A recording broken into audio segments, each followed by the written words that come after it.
안녕하십니까. 지금부터 영동191 통합과학 설명회를 시작하도록 하겠습니다. 저는 로고스에서 영동19 전담반을 맡고 있는 박승욱이라고 합니다. 영동19에서 1등급을 맞으려면 어떻게 될까 고민이 많으실 텐데요. 안타깝게도 영동19에서요 지름길은 없습니다. 영동19는요 기본기에서 승부가 납니다. 기본기에서 승부가 난다. 영동19 기출을 분석을 한번 해보시면 모의고사형 킬러 문제가 정말 많이 나옵니다. 그러니까 통합과학을 어렵게 만드는 요소에는 여러 가지가 있는데요. 정석적으로 어렵게 만드는 경우, 그리고 문항들을 좀 까다롭게 만드는 경우, 크게 이렇게 두 가지로 나누는데 영동19는 그 중에 모의고사형 킬러 문제가 굉장히 강조된 정석적으로 어렵게 내는 방식입니다. 그래서 학교별 특성도 짙지만 그 학교별 특성이 뭐냐? 심화적으로 고난도 문제를 낸다는 점입니다. 그래서 물화는 어렵게 시간 투자를 많이 해서 심화 단계까지 가야 되고요. 상대적으로 생지는 교육과정 내에 충실한, 좀 탄탄하게 공부를 좀 해주면 좋겠습니다. 영역별로 한번 들어가 보면요. 물리는요. 계산 문제가 굉장히 복잡합니다. 심지어 그냥 숫자로만 해도 복잡한데 무리수도 사용하고요. 미지수도 사용하고요. 수학적으로 최대한 교육과정에서 복잡하게 출제를 하는 과정이고요. 심지어 운동에 관해서도 교육과정을 넘지는 않는데 한 물체의 운동을 주로 낸다면 영동19는 물체 2개를 내고 이런 식으로 난이도를 교육과정 내에서 가장 어렵게 출제하는 학교입니다. 또 화학은요. 화학 양론이 가장 어렵죠. 1학기 때 나오는 주기율표와 화학 결합도 어렵지만 2학기 때 나오는 산화환원하고 중화반응 같은 경우는 이 개수를 세는 박스형 문제를 포함해서 그림형 문제, 정석적인 개정전 화학원에 있는 모의고사형 추론 문제를 출제합니다. 그렇기 때문에 이거는 타임어택이 걸리는데요. 오래 시간을 주면 학생이 풀 수 있지만 제한된 시간 내에서 풀기 어렵기 때문에 킬러 문제에 대한 풀이 스킬이 요구됩니다. 물리하고 화학은 습득하는 데 시간이 굉장히 오래 걸립니다. 그렇기 때문에 효율적인 학습이 필요하겠죠. 생명하고 지구과학은요. 정석적으로 탄탄하게 공부를 해야 되는데요. 기본적으로는 아주 세부적인, 지엽적인 암기 자료를 탄탄하게 외워야 됩니다. 당연히 생명하고 지구는 학교 선생님의 프린트, PDF, 필기 자료를 분석해서 교과서 내에 있는 것만이 아닌 추가적인 학교 분석 자료를 외워야 되고요. 생명하고 지구과학에 있는 자료조차도 일반 출판사에 있는 그림 자료 혹은 완자에 있는 그림 자료를 사용하는 것이 아니고요. 모의고사형 그림 자료가 많이 출제가 되기 때문에 마더텅이나 자이스토리 혹은 기출문제에 대한 그림 자료의 해석을 선행해야 할 것입니다. 그렇다면 수업 영동19 통합과학 1등급을 위해서 수업 진행이 어떻게 되나 궁금하실 텐데요. 총 학원에 도착해서 3시간 동안 이뤄지는 일입니다. 일단 학생들은 오자마자 지난주 내용에 대한 세심한 복습이 이루어집니다. 저는 주간 테스트를 아주 까다롭게 내는데요. 보통 문제가 가나다 3개로 구성된 반면 적은 가나다라마 오지선다로 구성이 되고요. 정답도 몇 개인지 알려주지 않습니다. 그래서 1번이 기억이 틀렸다면 2번은 가나다라 4개가 틀릴 수도 있고요. 3번은 3개 틀릴 수도 있고 틀린 문항을 많이 넣음을 통해서 해설할 때 제가 틀린 문장을 옳게 고치잖아요. 옳게 고치면서 지난주 수업에 대한 내용을 아주 디테일하게 복습하는 과정이라고 생각해 주시면 됩니다. 그리고 두 번째는 진도를 나가야겠죠. 빈칸 완성형 자체 교재를 사용하는데요. 학생들이 꼭 외워야 되는 거, 출제가 자주 되는 거, 또 해석해야 되는 그림 자료들이 듬뿍 담겨 있고요. 이거는 그냥 내용을 배우는 것뿐만 아니고요. 바로 이 수업을 듣자마자 기출문제가 풀릴 수 있도록 치밀하게 설계된 실전형 내신 대비 교재라고 생각하시면 됩니다. 여기까지 진도가 나간 이후에는 2시간 반이 지나고 30분 정도 남는데요. 오늘 배운 거에 대한 총정리를 하는데 뭘로 하냐? 저희 교과서로 진행을 합니다. 그래서 영동19 통합과학 교과서 혹은 프린트, 필기 내용을 분석한 저의 자료를 가지고 제가 알아낸 공략법을 학생들과 공유를 합니다. 공략법을 그냥 담아서 주는 것도 좋지만 복습용으로 이 맞춤형 공략집을 활용하다 보니까 학생들이 학교에서 수업을 들을 때도 저게 중요하구나. 나중에는 출제 경향을 학생들이 알아가면서 훨씬 더 성적 향상에 도움이 되더라고요. 나중에는 이 학교별 맞춤 공략집은 모여서 직보 자료가 되기도 합니다. 그래서 시크릿 노트로 나중에 제공이 되고요. 마지막으로 진도를 나갔으면 과제를 제공해야겠죠? 저는 철저하게 과제는 출판사 지향적으로 나갑니다. 주차별로 제공되는 과제는 어려운 문제는 아니고요. 필수 출제 유형을 먼저 학습한다고 생각하시면 됩니다. 그래서 기본형으로 꼭 맞춰야 되는 문제가 가득 담겨 있는데요.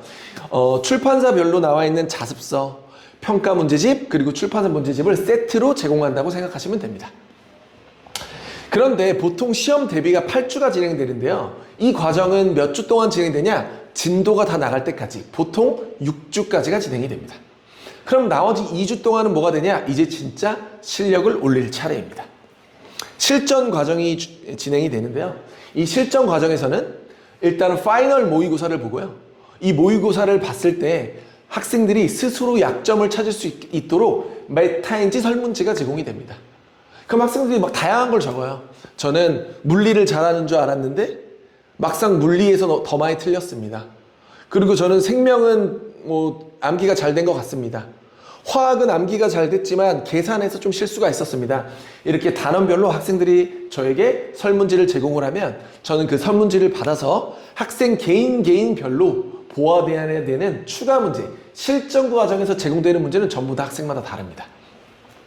그래서 물리가 약한 학생들은 물리의 비중을 좀 늘리고 생물이 약한 학생들은 생물을 좀 늘리는 이런 식으로 효율적인 학습이 가능하도록 돕습니다. 그렇게 시험 전날이 오면요. 저희가 줄여서 직보라고 말하는 직전 대비 보충 과정이 진행이 됩니다. 이날은 당연히 개념 총정리가 필요하고요. 개념 총정리는 일반적으로 하는 것이 아닌 그동안 쌓인 필기, 그동안 잘린 학교 자료, 그동안 쌓인 저의 학교별 공략집으로 내용 총정리를 하게 되고요. 학교 기출과 출제 경향성이 유사하게 제가 파이널 모의고사를 만들어 오거든요. 직보 모의고사. 그 직보 모의고사를 시간을 재고 다 같이 풀고 해설하고 헤어지게 됩니다. 이 전체 8주 과정을 거치게 되면 영동일고에서 1등급을 맞을 수 있을 것이라고 확신합니다. 자, 그런데 좋은 수업, 좋은 테스트, 좋은 문제를 제공했다고 해서 모두가 1등급 맞을 수 있는 건 아니죠. 어떤 과정이 거쳐야 되냐? 꼭 클리닉 과정을 거쳐야 됩니다. 저는 수준별 클리닉을 진행을 하는데요. 케어존과 테스트존 두 가지 영역으로 나눠서 진행하고 있습니다. 둘 중에 하나를 택하는 건 아니고요. 둘에 머무르는 시간을 제가 학생의 수준을 보고 판단하고 결정을 하는 건데요. 기본적으로 케어존이라 함은 지난주 수업에서 배운 내용 중에 모르는 게 있다면 다시 설명을 들을 수 있고요. 혹은 과제를 하면서 모르는 걸 발견을 했다면 그 모르는 부분에 대한 질의응답도 할 수 있고요. 혹은 암기가 덜 됐다면 외울 수 있는 암기 컨텐츠, 마인드맵, 빈칸 자료 다양하게 있고요. 또 혹은 논리가 필요하다면 제가 구두로 설명하고 구두 테스트를 진행하기도 합니다. 그래서 이해될 때까지 빈틈없이 개인 관리를 해준다 이렇게 생각하면 되고요. 그 다음에 단원별로 성취도가 좀 생겼어. 그럼 그 다음에 뭘 해야 될까요? 저희는 문제가 어렵기 때문에 심화 문제를 바로 풀 수 있어야 됩니다. 그래서 심화 문제를 풀 수 있는 테스트 존을 마련해 놨습니다.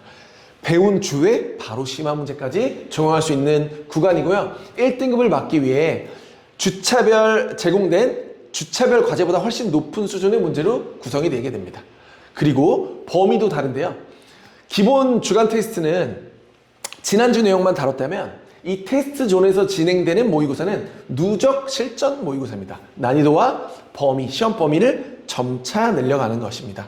그래서 이제 막주 정도 되면 거의 전 범위에 대한 연습을 수업 시간 외에도 계속해서 모의고사를 볼 수 있는 거겠죠. 이때는 철저하게 시험 보는 분위기를 유지하고요. 시간도 재가지고 학생들의 실전성을 높이고 제한 시간 내에 풀어낼 수 있는지까지 검증할 수 있다고 생각하시면 됩니다. 그래서 만약에 질문이 별로 없는 경우는 좀 테스트 존으로 바로 가서 효율적으로 끝내면 되고요. 그 다음에 좀 어려웠다 그럼 케어 존에서 좀 시간을 보내고 나중에 테스트 존으로 오면 되고요. 이렇게 적절하게 수준별 클리닉을 활용하시면 되겠습니다. 자, 마지막은 학생 관리 시스템인데요. 철저한 데이터 관리가 이루어집니다. 대부분의 성적이나 채점이나 모든 것을 설문지를 통해서 학생들과 1대1 직접 소통을 하거든요. 그래서 학생한테 제공하는 데이터가 따로 있고 학부모님께 제공하는 데이터가 따로 있습니다. 일단 학부모님께 제공하는 데이터는 무엇이냐?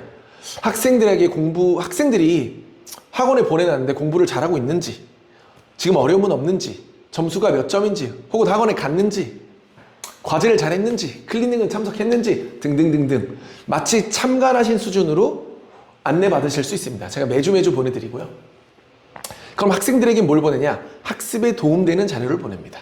일단 학생들이 학원 갈 곳도 많고 클리닉 갈 곳도 많기 때문에 과제가 뭔지 까먹는 경우도 많고요. 이제 고등학생 됐으니까요. 제가 몇 시에 가기로 했더라 이런 거 실수하는 경우도 많고요. 과제를 잃어버리기도 하고요. 이제 그런 부분에 대한 대비되는 자료를 다 제공하기도 하는 거고요. 또 학생들의 성취도를 높이기 위해서 등수, 점수, 평균부터 또 자동 채점되는 OMR, 그래서 자기가 시험 본 거에서 몇 번 틀렸는지 까먹잖아요, 보통. 근데 데이터로 학생과 제가 충분히 쌓아갈 수 있도록 이렇게 각종 데이터로 철저한 관리를 한다. 이렇게 생각해 주시면 될 것 같습니다. 자, 여기까지가 영동19 설명회였고요. 믿고 맡겨주시면 좋은 성적으로 보답하도록 하겠습니다. 감사합니다.